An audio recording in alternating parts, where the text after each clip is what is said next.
Hello, this is Dr. Rick Hoefer. I want to talk with you now about Chapter 8 in Martin and show you how the spreadsheets work so that you'll be able to do the assignment without any difficulty. What you see on the screen in front of you right now is from page 97 of Martin. It's table 8.3 labeled Houston Home Care Agency Cost Allocation Plan. You can see I've just added the numbers, or I've put the numbers into a spreadsheet. Let me just demonstrate a couple things here. First, sometimes you'll find that the numbers won't be visible the way you want them to be. And so what you can do is you can, like, for example, it might look like this with all those hashtags right there. All you have to do is spread that column apart, and there are the numbers. They're there all along, but if it's not wide enough to show all of them, it gives you what is essentially an error message. Okay, so the other thing that you'll see here is that we have these numbers that have the highlight. There, I put a highlight behind them. That highlight is simply to tell you something, which is that these are formulas. Okay, so all the information along the top here that's just directly from the book, but going with our principle that you put in a formula whenever possible, everything you see with that yellow highlighting is a formula. Okay, and we scroll down. So here we have the totals of the salaries and wages. Here we have employee-related expenses, which is 22% of salaries and wages. So you want to be sure and use the proper formula to do that. Here we have subtotals, and this row of subtotals is everything in this other operating expenses area. Okay, so right now we have three things that are adding up to the total. We have salaries and wages, we have employee-related expenses, and then we have the subtotals of the other operating expenses. So you take those three numbers and you get this. Okay? So, for example, this cell, B36, you can see in the formula that it's adding everything from B17 up here to B35. So that includes salaries, the employee-related expenses, and everything that's being allocated to that particular program in this other operating expenses. Okay, so that's just walking you through the numbers so far. Now let's talk a little bit about what this is. So you have direct costs and you have indirect costs, and those are well defined in the book, so I won't cover that. But what you have here, these are the direct costs, and over here in this indirect cost pool column are the other costs that cannot be allocated directly at the current time to any one particular program. And the task that we have here is to allocate this amount of indirect cost to the individual programs.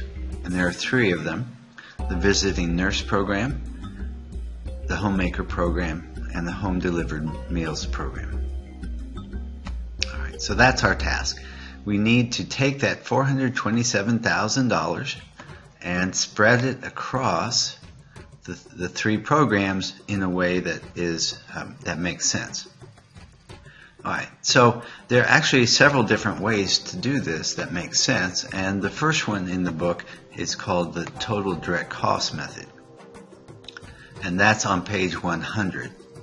So again, you can see that the the cells with formulas have been highlighted in yellow, and you're also going to see that there are some green areas, and the green is added things that you don't need to have necessarily like this, but you need to figure this out somewhere on a spreadsheet. Okay. Alright, so what we've got here is we've got the indirect rate, cost rate calculation, and that is shown in your book how to calculate that. But if you want to see the formula for it, it's cell E36, which is $427,000. That's the indirect costs altogether. And that's divided by the sum of all of the separate programs' direct costs. So, for example,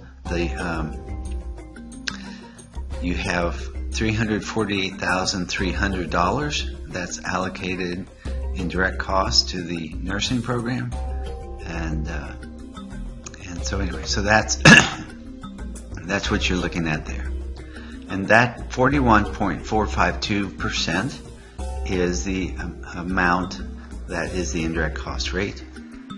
And so in your allocate indirect cost pool row, it's a simple calculation of B36, which is this subtotal for the program, times this number, 41.52%.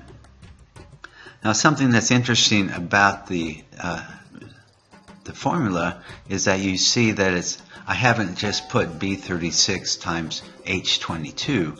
I've put a dollar sign in front of the H and a dollar sign in front of the 22. For those of you who may not know why I do that, that's because that references an exact specific cell. If you don't put those dollar signs on there, Excel just kind of goes up a certain number of rows and then over a certain number of columns, and you end up in very different places. But it's I want to point the formula to that direct cell, so I reference it in the way I did. And you do that across all the programs, and you've allocated all of the indirect cost. You add the indirect cost to the program costs, and there you have it. That's the answers. Okay. Now over in green, this one is the total program budget of all of the costs, and that's done by adding across the rows the program cost there, and then the indirect costs. And here, these are called checksums, and it just checks to make sure that everything is the way it's supposed to be, that you don't have any errors in your formula. So all of the indirect costs have been allocated, and you know that. You know everything's done well because this number here in green in cell F38 is the same as the number in E36, which is the total of all the direct costs. And this number here in F39 should be the same as all of the program costs once you've allocated the indirect costs and the direct costs. And so as you can see, it is. That's the same F39 and F36. Alright, so that's the way that you figure table 8.5. Now let's do one other kind of indirect cost allocation, which is talked about in the book, and it's from salaries and wages. Okay, so everything is very similar, except that instead of using the allocation of direct costs, you're using the allocation of salary and wages. And so here in this green box, I've got the formula for that. And what it shows you is that you're taking E36, which is the total of all indirect costs, and you're dividing that by the sum of what's in B17 to D17. So we'll look at that. Alright, these are the total salaries and wages. So you're dividing, to get the percentage, you're dividing all of the indirect costs by all of the salaries and wages. Okay, so those are those two spreadsheets. Now there's another aspect here, and we'll go back to the total direct cost tab. in that you need to calculate for your assignment the cost per output. And so you can't, of course, do that until you have two other numbers. First, you need the total cost, which is here in the yellowish orange, whatever you want to call it. And that is what we've just calculated, the total cost. And I've got this as a formula because I want to show you that I've simply copied this from one place to another. So the formula is just the equal sign and B39, which is exactly, I'm just simply copying from B39 to this cell so that I can use it. And then the outputs, you'll see that's not a formula because that's given to us. So then we use that, to create the formula cost per output, which means we take C44, which is the total cost, and we divide it by the number of outputs, and this is what we get, cost per output. And amazingly, that equals the numbers that are given to you in the book. So the cost per output for the visiting nurse program, $70.38, $23.31 for the homemaker program, and you have the home delivered meals program is at $6.72. Now let me just show you that the reason that you use formulas rather than just putting numbers in by itself is that I've just made a mistake here. You see this number of outputs? According to the documents, that is the wrong number. We should be having more outputs than that. We should be having 32,500. And so all I have to do here is type in 32500, hit return, and it calculates things perfectly for me there, and that's the right number. See how easy it is when you make a mistake but you correct it because you have all the formulas put in there.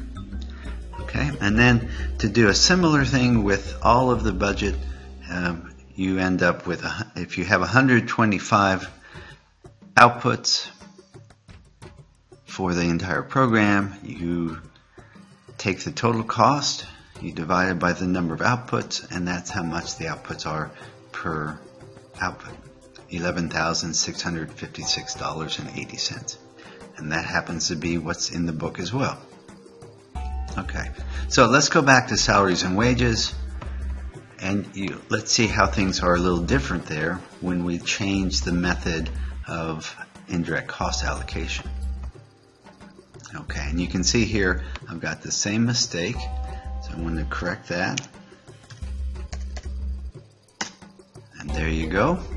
That should be correct. Alright, so I hope that's helpful. It's a quick way just so that you can see all of the little nuances there and how to do it. Your assignment is exercise 8.2, which is to use a salary and wages approach to indirect cost allocation using an updated home care agency costs plan. In the exercise, they've added a fourth program so that you'll have to change things around, but at least you can see how everything should fit together. Alright, hope that helps. Be sure and put questions into the question area if you have any.